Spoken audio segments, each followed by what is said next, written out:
Bonjour, ici Fred Plessius de la CFL. Bienvenue à Stade TV Show. Frédéric Plessis. Bonjour Emmanuel. Comment ça va? Ça va très bien et toi? Ouais, merci. Merci d'avoir assisté dans mon entrevue de Stade TV Show. Je vois que tu t'es bien défoulé durant cette idée d'aller en Haïti, passer de bons jours avec la famille. Comment ça a été? C'est très enrichissant pour moi. C'était la première fois que j'y allais. Okay. C'était très ressourçant pour moi parce que j'ai appris beaucoup de choses en fait. J'ai appris que il fallait pas prendre la vie pour acquis, les choses pour acquis, qu'il fallait être grateful de ce qu'on a en ce moment, d'avoir l'opportunité de grandir au Canada et d'avoir toutes les accessoires, les accessibilités possibles. On devrait tirer avantage et non regarder la situation actuelle comme un fardeau.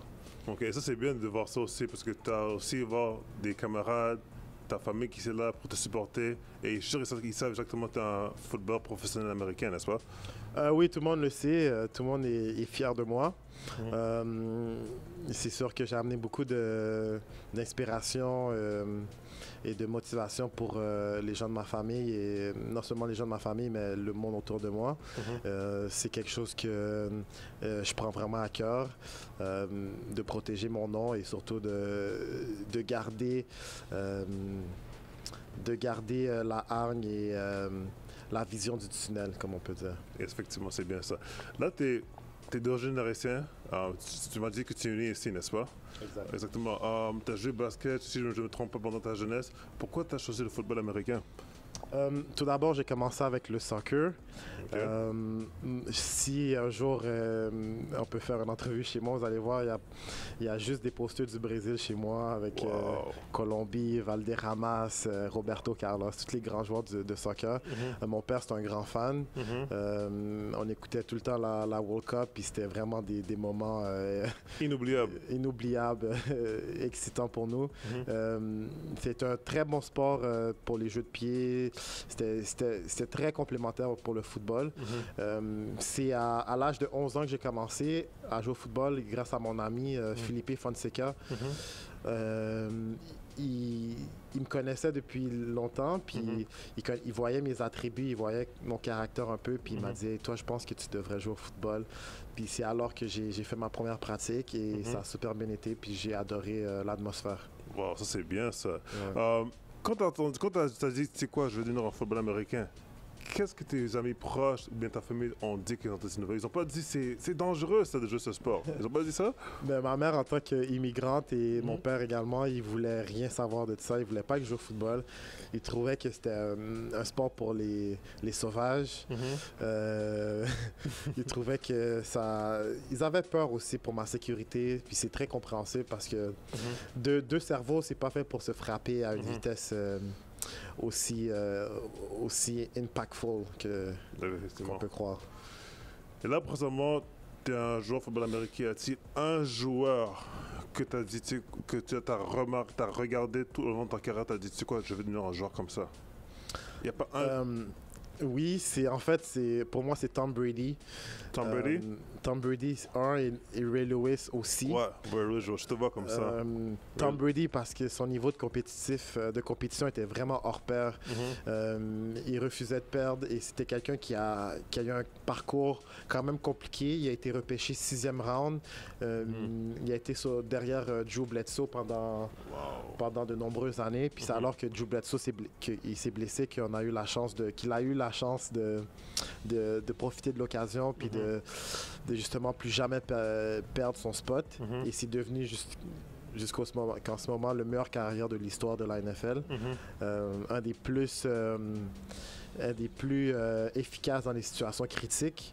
Alors, c'est quelqu'un sur qui je prends vraiment exemple parce que la façon qu'il décortique le terrain aussi, puis la façon ses passes sont précises et qui fait ses audibles, ses changements de jeu, c'est incroyable. C'est vraiment un spectacle pour ceux qui connaissent le football. En même temps, ce que lui, il fait, c'est qu'il est vraiment pour ses coéquipiers. Et c'est même ça que moi aussi, je te vois dans le terrain, comme en tant que défenseur, excuse-moi, et linebacker.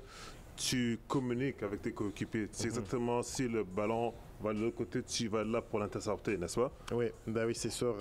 La communication, c'est la clé dans le football.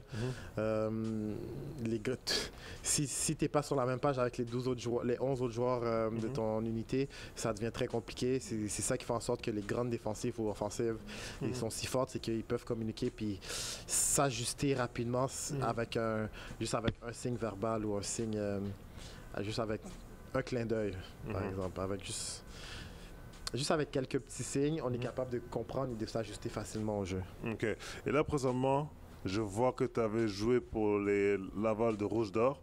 En 2000, tu as gagné la Coupe Vanier 2 fois de suite pour les Laval de Rouge d'Or. Je vois que tu as 2 médailles, 2 bagues sur toi. Parle-moi de cette expérience, comment ça a été quand tu as joué pour les Laval de Rouge d'Or. Ben, en fait, je n'ai pas gagné 2 années de suite. Je me suis rendu en finale 3 années de suite. Excuse-moi. Mais j'ai gagné en 2010. En 2011, on a perdu le fameux match contre McMaster, qu'on perdait 23-0 à la mi-temps et qu'on est revenu, mais on a perdu en prolongation. Et l'année d'après, on s'est repris contre McMaster à Toronto. Ça, c'était vraiment un moment inoubliable pour moi. C'était devant leurs fans, 40 000 personnes qui criaient contre nous, puis on les a massacrés chez eux. Wow, ça c'est un moment inoubliable que tu ne peux pas oublier, ça. Oui, vraiment, c'est sûr. Gagner un championnat national, c'est vraiment quelque chose de gratifiant pour moi. Ça a une valeur qui n'a pas de prix. C'est une expérience non plus c'est une expérience hors pair.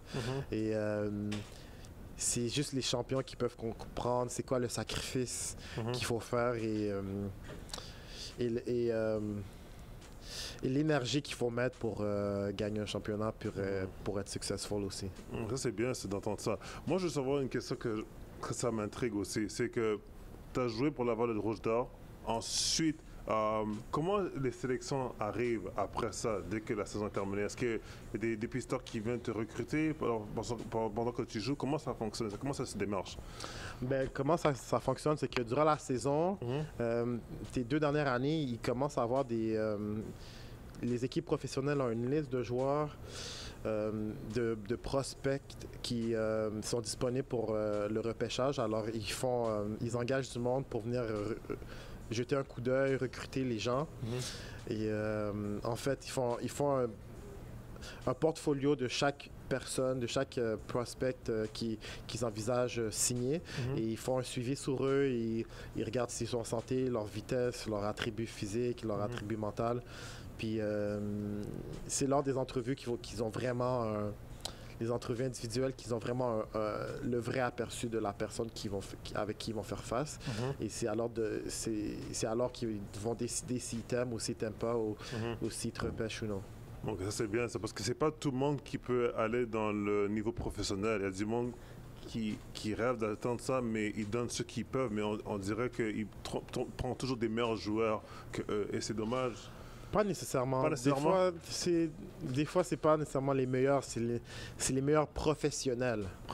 C'est les meilleurs professionnels qui signent. Parce qu'il y en a qui peuvent être bons, avoir un talent hors pair, mais ils savent pas comment se comporter en tant que professionnel. Et il y en a qui savent pas émotionnellement gérer les situations d'adversité. Dans le fond, c'est ça. C'est plus être capable de fonctionner, être un bon athlète, performant et en même temps être un professionnel. C'est bien ça. Là, présentement, ensuite, tu es parti, tu joues exactement avec les Tigers d'Amérique et ensuite les Salauds de Montréal. Peux-tu exactement élaborer comment c'était cette expérience d'être dans la CFL exactement avec 2 équipes qui t'ont aidé à devenir le joueur que tu es aujourd'hui en tant que professionnel? Quand j'ai évolué à Hamilton, c'était une expérience vraiment enrichissante pour moi parce que j'ai été avec Jeff Reinebold, le meilleur coach Special Teams de la CFL, un des top coachs de la CFL au niveau professionnel et même dans la NFL aussi. J'ai évolué avec lui. Au début, mes 2 premières années, c'était un peu compliqué parce qu'il mettait à des positions pas favorables pour que je puisse faire des plaqués, pour que je puisse vraiment être une étoile filante. Et c'est alors, il mettait dans des positions que ils avaient besoin plus, OK? Et c'est alors que je suis allé le voir, j'ai dit, je suis capable de faire des plaqués, je suis capable sur Special Teams de performer. Je l'ai dit, puis il m'a donné ma chance. C'est alors que j'ai été 2 années de suite, j'ai mené la conférence de l'Est dans les plaqués aux unités spéciales. Et j'ai été son capitaine d'équipe. Alors, c'était quelque chose de vraiment honorant pour moi d'être capitaine d'équipe d'une équipe professionnelle. C'est quelque chose que pas beaucoup de personnes ont fait. C'est ça, c'est une expérience c'est une belle expérience. Ah, c'est une très bonne expérience, ça. Et qu'est-ce, à ton avis, pour les jeunes qui te regardent, qui t'admirent énormément, à Hamilton, à Montréal, à Toronto, à n'importe où, dans la Ligue canadienne de football, qu'est-ce que ça prend pour jouer pour la CFL? Quelles sont les 3 étapes que ça prend pour atteindre ce niveau? La première étape, c'est du fun. Il faut que tu aimes vraiment jouer ce sport-là, aimer frapper, aimer recevoir des coups, aimer communiquer, aimer juste avoir la passion du sport. Ça, c'est le numéro 1. Parce que dès que tu perds la passion, ça paraît sur le terrain, ça se transparaît et c'est ça. OK. Et c'est ça prend la passion pour démontrer que tu demeures dans cette ligue, n'est-ce pas? Exact. La première étape, c'est ça, c'est l'amour du sport. La deuxième étape, c'est la persévérance. Il faut savoir être résilient à travers l'adversité. Ça ne sera pas toujours comme que tu vas vouloir. Ça ne sera pas toujours comme que tu as planifié. Il va y avoir des curveballs, tu vas avoir des chemins plus étroits. Ça fait partie de la vie, ça fait partie du processus. Du processus, justement, pour atteindre le niveau supérieur. Ça fait partie... c'est pas tout le monde qui l'ont eu cuit dans le bec, mais c'est ceux qui ont travaillé le plus fort qui ont toujours eu leur chance. Moi, j'ai toujours eu le mindset que le hard work beats talent when talent doesn't work hard. C'est vrai, ça. Alors... Depuis que tu continues à travailler plus fort que les autres, tu n'as rien à craindre, tu es confiant, tu sais que tu es prêt à tes munitions, armé, puis à partir de là, il n'y a rien qui peut t'arrêter. Ton casque, c'est ton bouclier, c'est ton arme, puis c'est ça, c'est la guerre. C'est question de volonté en plus. C'est une question de volonté, exactement. Là, pour ce moment, je sais que tu as des camarades, des coéquipiers qui jouent de la CFL et en même temps qui jouent de la NFL, parce que ça varie entre les deux. J'ai pas fini le troisième point. Tu m'avais dit 3 points. Ouais. Désolé. OK. Mon 3e point, selon moi, c'est...